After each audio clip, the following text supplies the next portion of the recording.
Pernyataan anggota Komisi 3 DPR RI Arteria Dahlan soal temuan transaksi janggal 349 triliun bikin warganet riuh. Awalnya Arteria mencecar PPATK soal kondisi Kementerian Keuangan yang saat ini sedang dihantam kasus pegawainya yang diduga melakukan tindak pidana pencucian uang. Kemudian ia beralih ke soal adanya temuan transaksi janggal 349 triliun di lingkup Kementerian Keuangan yang dilakukan sejak tahun 2009 hingga 2023. Menurut Arteria Dahlan, laporan PPATK itu seharusnya tidak terungkap ke publik. Untuk menegaskan, ia lalu membacakan ancaman bagi siapa saja, baik itu pegawai PPATK, penyidik, untuk tidak membukanya ke publik. Ia bahkan secara gamblang mengucap tak terkecuali orang itu adalah Menteri dan Menko. Dalam Undang-Undang Nomor 8 Tahun 2010 tentang pencegahan dan pemberantasan tindak pencucian uang, ada ancaman paling lama pidana 4 tahun bagi yang membocorkan. Isinya bagi pejabat atau pegawai PPATK, penyidik atau penuntut umum, hakim, dan setiap orang yang memperoleh dokumen atau keterangan dalam rangka pelaksanaan tugasnya. Menurut undang-undang ini wajib merahasiakan dokumen atau keterangan tersebut. Sanksinya setiap orang dipidana dengan pidana penjara paling lama 4 tahun. Polemik transaksi mencurigakan ini di lingkup Kementerian Keuangan pertama kali diungkap oleh Menko Polhukam Mahfud MD. Menurutnya transaksi mencurigakan itu berasal dari Dirjen Pajak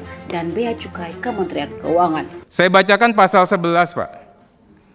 Pejabat atau pegawai PPATK, penyidik atau penuntut umum, hakim, dan setiap orang itu termasuk juga menteri, termasuk juga Menko, Pak. Ya.